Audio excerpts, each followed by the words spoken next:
प्राक्कलन समिति। गर्मी कहाँ कम असर, बहुत कमल है, तुमको असर नहीं करता है, हमको दिखता है ना।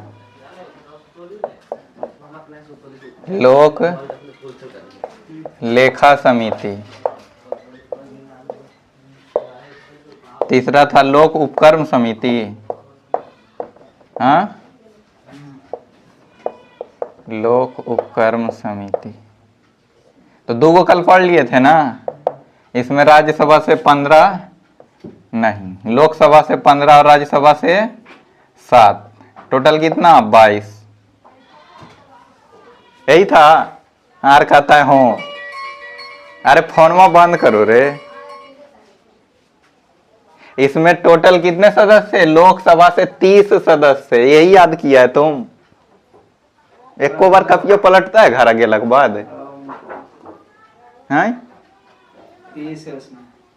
कपियो पलटता है एको बार। घर जाने के बाद पलटो रे। पंडित गंगाधर विद्याधर मायाधर ओंकारनाथ सरस्वती तुमको काम नहीं देगा। वो नहीं होता उससे बात करना बंद हो गया। बात करना बंद नहीं हुआ, मतलब 90.5% रहा होता है। बोल तो रहे पंडित विद्याधर मायाधर ओंकारनाथ शास्त्री काम नहीं देगा, कॉपी काम देगा। पढ़ो। देखो यहाँ कितने सदस्य? लोकसभा से 30 सदस्य और राज्यसभा से 0 सदस्य थे। इसमें लोकसभा से 15 और राज्यसभा से 7, इसमें 22 थे, इसमें 30। इन दोनों को तो इन दोनों को क्या बोले थे? जुड़वा बहन। जुड़वा बहन। लोक उपक्रम समिति में कुछ नहीं पढ़ेंगे, इसी के जैसा होता है। किसके जैसा?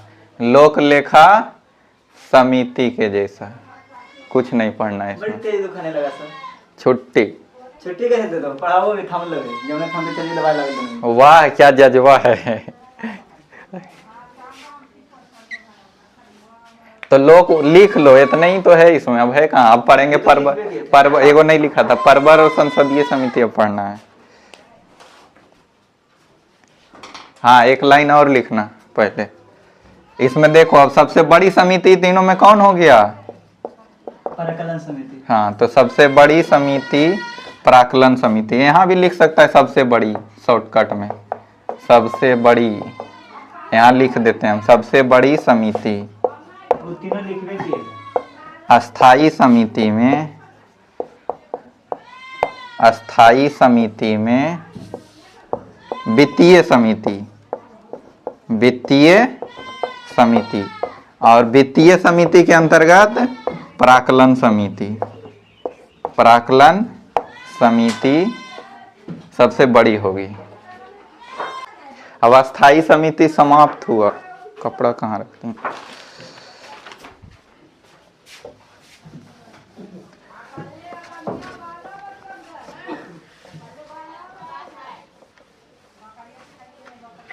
अब पढ़ेंगे, दो गो पढ़े थे, वो अस्थाई समिति ना, वो अस्थाई समिति।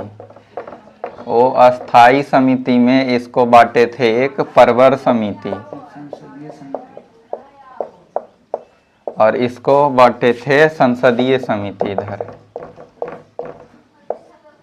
संसदीय समिति। तो यह अस्थाई समिति जरूरत पड़ने पर बनाई जाने वाली समितियां हैं। तो विधायक से संबंधित विवाद, विधायक से संबंधित विवाद किस समिति के पास जाएगा? परवर समिति के पास जाता है। और संसदीय समिति घोटाला, घोटाला उटाला की जांच के लिए कहां जाएगा? संसदीय समिति के पास जाता है। जैसे राजीव गांधी पे बफोर्स तोप का क्या लगा था? घोटाला का आरोप लगा था, जिसका यूज कारगिल विजय में किया गया था। आरोप लगाया गया था उन पे कि उन्होंने बफोर्स, जैसे अभी मोदी जी बोले ना कि राफेल खरीदना है। राफेल खरीदना है कई गो?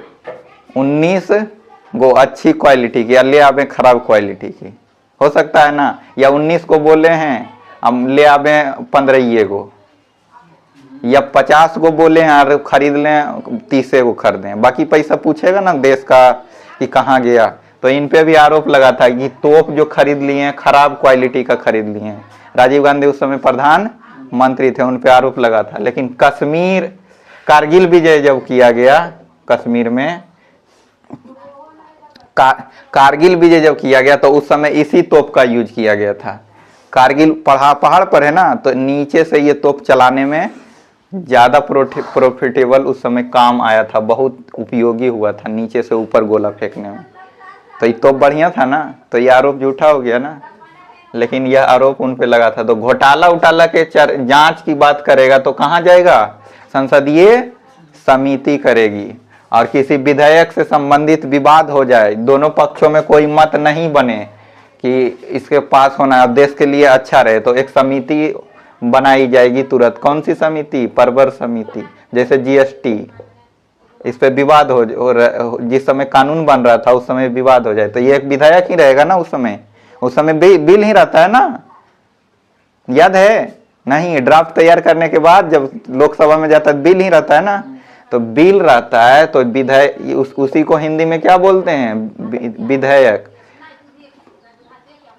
तो इससे संबंधित अगर दोनों पक्षों में विवाद हो जाए कि इसको पास होना है कि नहीं होना, अच्छा है कि खराब, तो इसके लिए समिति बनाई दी जाएगी, परवर समिति कहलाएगी।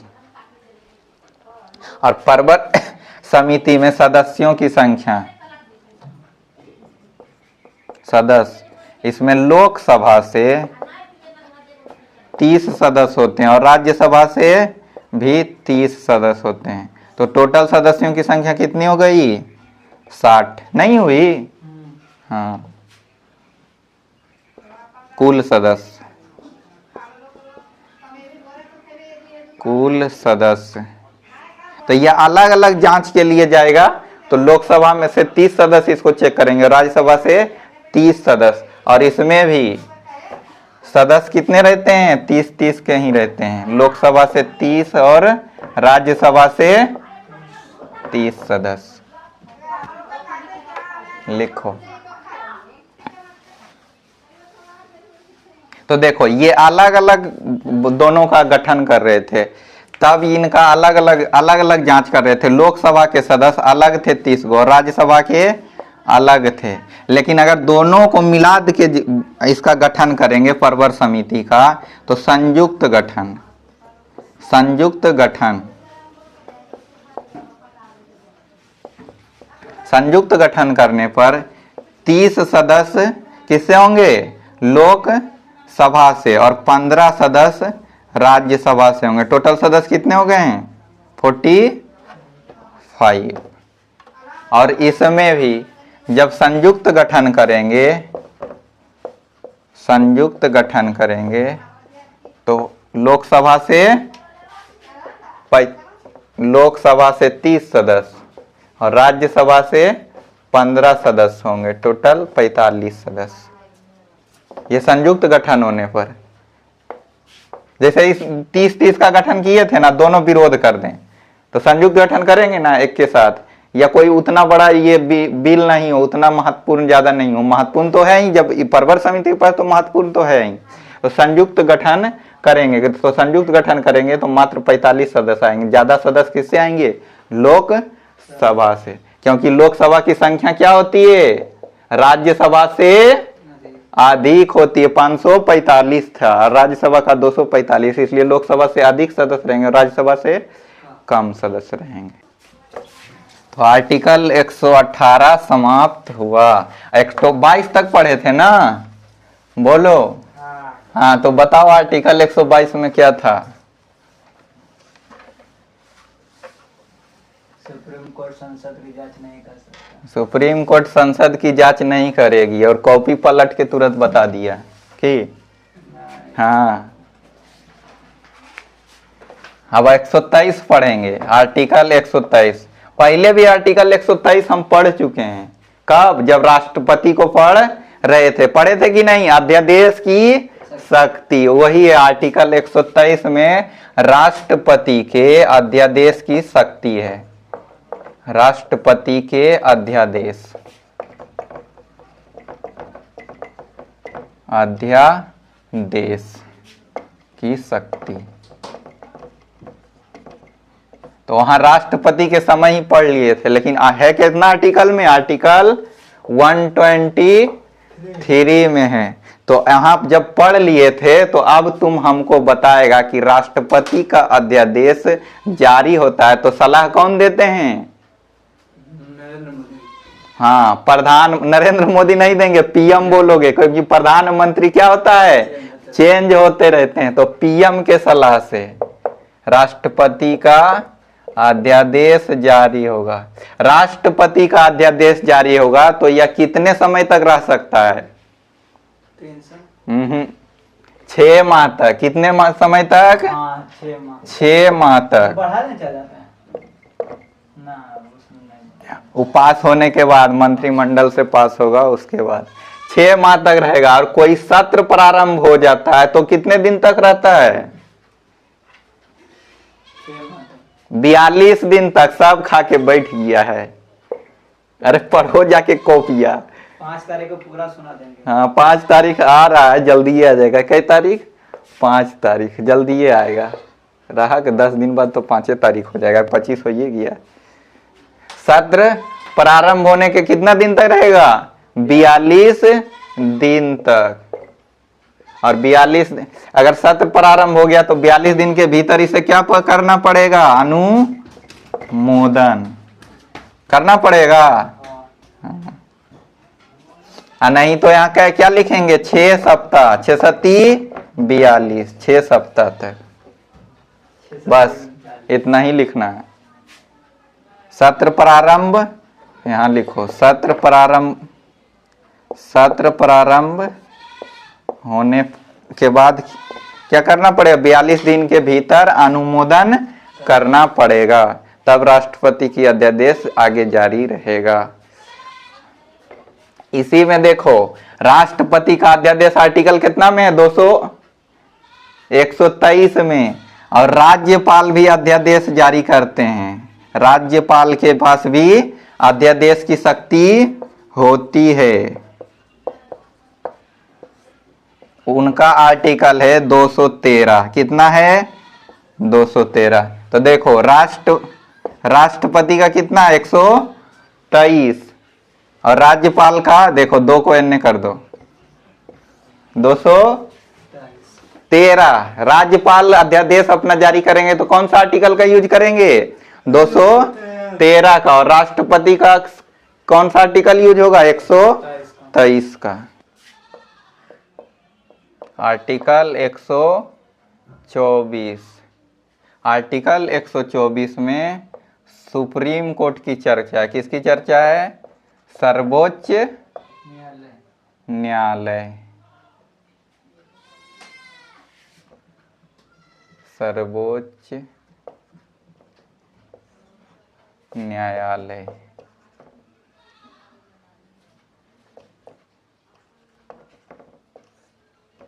ऐसे में लिखाएगा रे, न्यायालय।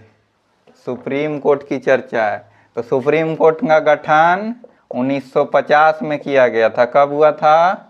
1950 में। सुप्रीम कोर्ट में प्रारंभ में जजों की संख्या 7+1 था। एक जहां लिखे वहां CJI होगा, बाकी सब CJI chief justice of India सभी नहीं ना होंगे, तो बाकी सब जज थे और ये चीफ जस्टिस ऑफ इंडिया हैं। तो प्रारंभ में। और वर्तमान में भी कितने जज हैं? वर्तमान में जज अभी 38 हुए नहीं है, हो जाएंगे, प्रावधान किया गया है, अभी हुए नहीं है। तो अभी 33+1 हैं। कितने हैं? 33+1। इसको ऐसे ही हमेशा लिखेंगे, एक साथ दोनों को नहीं लिखेंगे।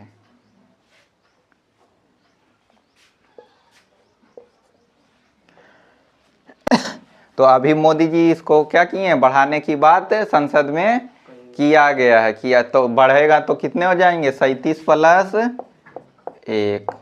अभी प्रावधान में, अभी बढ़े नहीं हैं।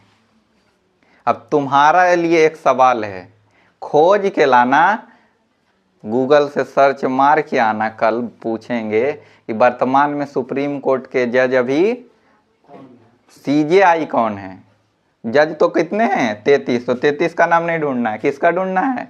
चीफ जस्टिस ऑफ इंडिया का, जो प्रमुख जज हैं उनका नाम ढूंढना है। अब इनकी योग्यता, जज बनने के लिए योग्यता,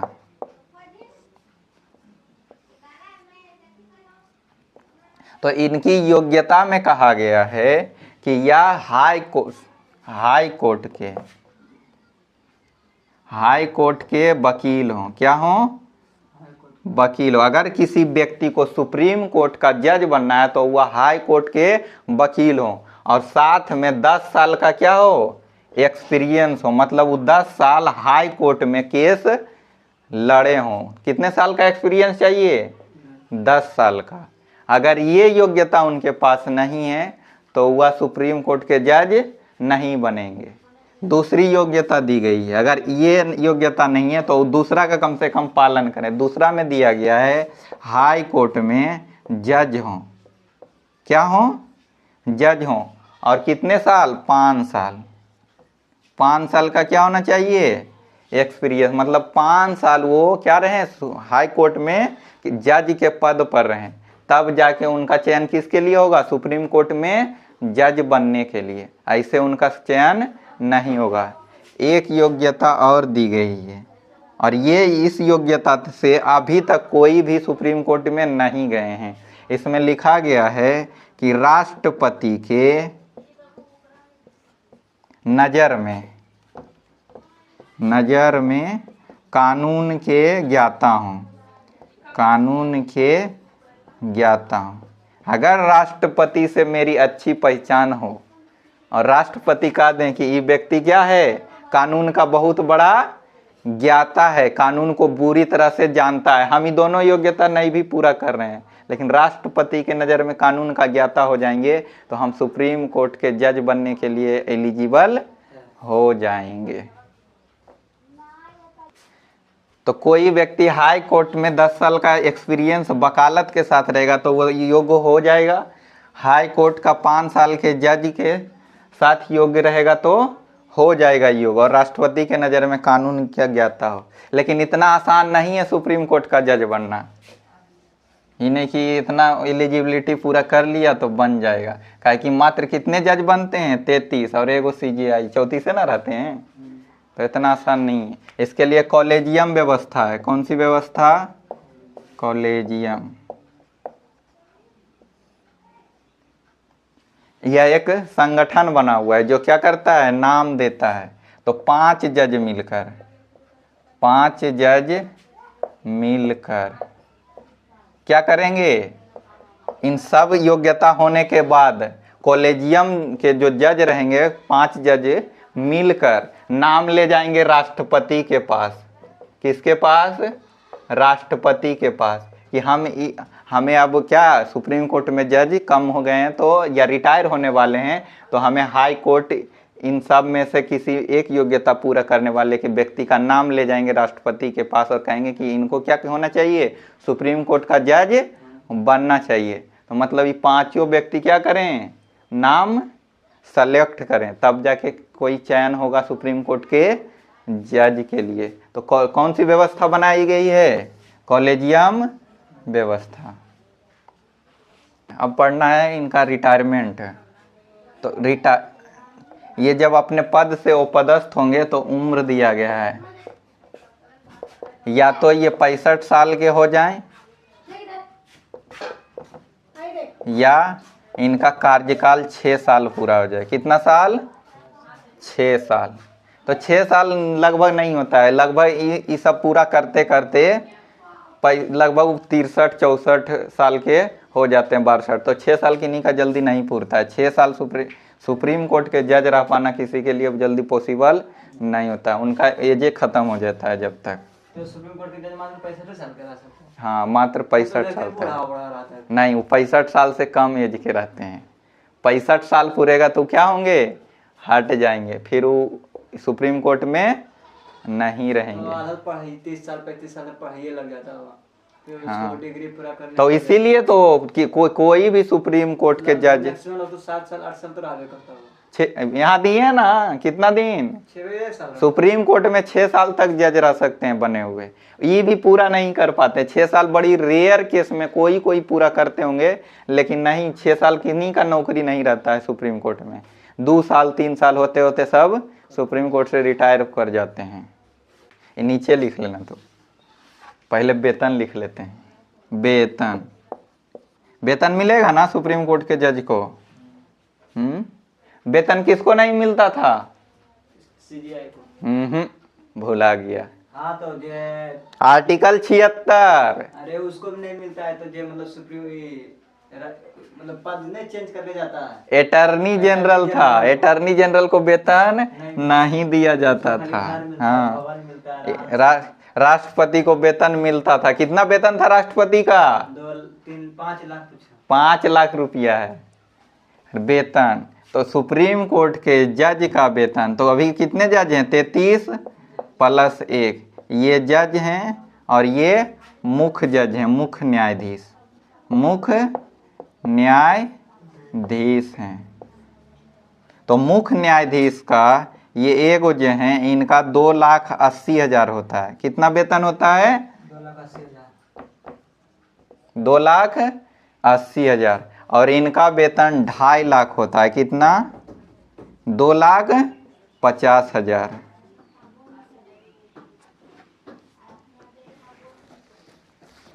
तो वेतन ठीक ठाक है कि नहीं? बाकी आउटियन तो कम आ जाता है। पता नहीं। औटी की बात एनसीईआरटी बुक छापी थी, उसको क्या करवा दिया गया? हटवा दिया गया। इसलिए जज से पंगा नहीं। लेकिन करप्शन तो होता ही है। करप्शन नहीं होता तो अभी जो इलाहाबाद में हाई कोर्ट के जज मिले हैं, करप्शन तो होता है जजमेंट में भी। नहीं, किससे होता है? जितना वेतन। वैसे भी कोई कानून अच्छा नहीं होता है, या कोई नियम अच्छा या खराब नहीं होता है, उसको यूज करने वाला कैसा होगा इस पे निर्भर करता है। जैसे तुम्हारे हाथ में चाकू दे दिया जाए तो तुम किसी का मर्डर भी कर सकते हो, और तुम उससे सब्जी भी काट सकते हो। तुम्हारे हाथ में आग दे दिया जाए तो तुम किसी के घर में आग भी लगा सकते हो, और तुम उससे खाना भी बना सकते हो। इलेक्ट्रिसिटी भी पैदा होता है ना, आगे जलग ना करते हैं कोयला से। तो ये सब हमेशा कोई भी चीज़ यूज करने वाले पे निर्भर करता है कि उसको किस तरह से यूज करता है। तो वो अस्थाई समितियां 2 प्रकार की, एक परवर समिति और दूसरी संसदीय समिति। परवर समिति में विधायक से संबंधित विवाद परवर समिति के पास जाता है, और संसदीय समिति के पास घोटाला से संबंधित विवाद जाता है। परवर समिति में सदस्यों की संख्या, कुल सदस्य 60 होते हैं, 30 लोकसभा से और 30 राज्यसभा से। परंतु जब संयुक्त बैठक इसमें भी बुलाई जाएगी तो 30 सदस्य लोकसभा से होंगे, क्योंकि लोकसभा की संख्या अधिक होती है, और राज्यसभा से 15 सदस्य होंगे, जो कि कम संख्या के कारण कम सदस्य होते हैं। और उसी प्रकार किससे? संसदीय समिति से सदस्य उसमें भी गठन किए जाएंगे, तो अलग अलग किए जाएंगे, तो 30-30 में, और एक साथ किए जाएंगे तो 30 और 15 के दर से। और आर्टिकल 123 में राष्ट्रपति के अध्यादेश हैं, जो प्रधानमंत्री के सलाह से जारी किए जाते हैं, और प्रधानमंत्री जब सलाह देंगे तो राष्ट्रपति अध्यादेश जारी करेंगे, और राज्यपाल अपना अध्यादेश आर्टिकल 213 के अंतर्गत जारी करेंगे। राष्ट्रपति का अध्यादेश 6 माह तक होता है। राष्ट्रपति का अध्यादेश सत्र प्रारंभ होने के बाद 42 दिन तक रहता है, या 6 सप्ताह तक रहता है। 42 दिन के भीतर इसे अनुमोदन करना होता है। आर्टिकल 124 में सुप्रीम कोर्ट का गठन की चर्चा है। सुप्रीम कोर्ट का गठन 1950 में किया गया था, और प्रारंभ में इसमें जजों की संख्या 7 + 1 में था, और वर्तमान में जजों की संख्या 33 + 1 है। सुप्रीम कोर्ट के जजों की नियुक्ति के लिए योग्यता होती है कि यह हाई कोर्ट के 5 साल हाई कोर्ट के 5 साल जज रहे हों, या हाई कोर्ट के में 10 साल तक वकील रहे हों, या राष्ट्रपति के नज़र में कानून का ज्ञाता हों। तो कॉलेजियम इनका नाम राष्ट्रपति तक ले जाती है और इनका चयन राष्ट्रपति इनको नियुक्त राष्ट्रपति करते हैं, तब ये जाके सुप्रीम कोर्ट के जज बनते हैं। इनका वेतन अगर सीजीआई हैं तो 2,80,000 होता है और अन्य जज हैं तो 2.5 लाख रुपया होता है। इनका रिटायरमेंट का एज 65 साल या 6 वर्ष का होता है, या तो इन दोनों में से जो पहले पूरा होगा उसमें ये रिटायर कर जाएंगे। अब लिखो हटाने की प्रक्रिया। हटाने की प्रक्रिया तो इन सुप्रीम कोर्ट के जज को हटाने के लिए महाभियोग जैसी प्रक्रिया है। कैसी प्रक्रिया है? महाभियोग जैसी प्रक्रिया है।